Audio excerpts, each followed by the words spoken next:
The Trump administration has launched an investigation into whether a flood of aluminium imports from China and elsewhere is compromising US national security, a step that could lead to broad import restrictions on the metal. The Commerce Secretary, Wilbur Ross, said the investigation was similar to one announced last week for steel imports into the US, as he invoked Section 232 of a national security law passed in 1962 at the height of the Cold War. Ross said the review was prompted by the extreme competitive pressures unfairly traded imports were placing on the US aluminium industry, causing several domestic smelters to close or halt production in recent years. The move is the latest of several potential US actions aimed at stemming a rising tide of aluminium imports.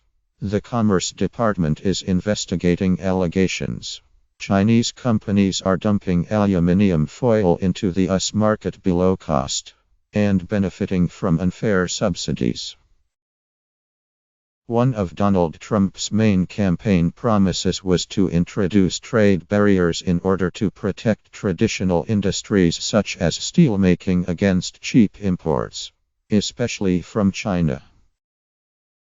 Ross said part of the justification for the investigation was US combat aircraft such as the Lockheed Martin F-35 Joint Strike Fighter and the Boeing F-A-18 Super Hornet require high-purity aluminium, is now produced only by the Century Aluminum Smelter in Hosksville, Kentucky.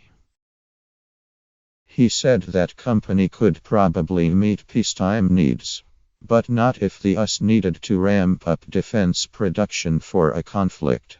The same high-purity aluminium goes into armor plating for military vehicles and naval vessels, he said. At the very same time that our military is needing more and more of the very high-quality aluminium, we're producing less and less of everything, and only have the one producer of aerospace quality aluminium, Ross told a White House briefing.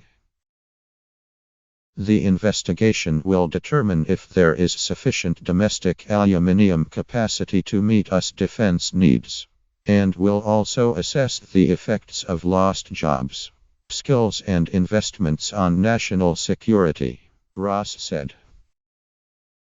Although he said China was a major contributor to the global excess capacity in aluminium production, he said imports from other countries, including Russia, were also causing problems. This is not a China-phobic program. This has to do with a global problem, Ross said.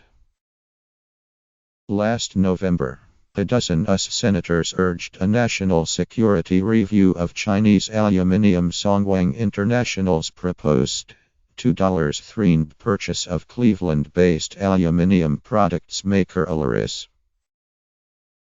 The transaction is still pending, and a spokesman, Aluminium, could not be immediately reached. Comment on the Commerce Department probe.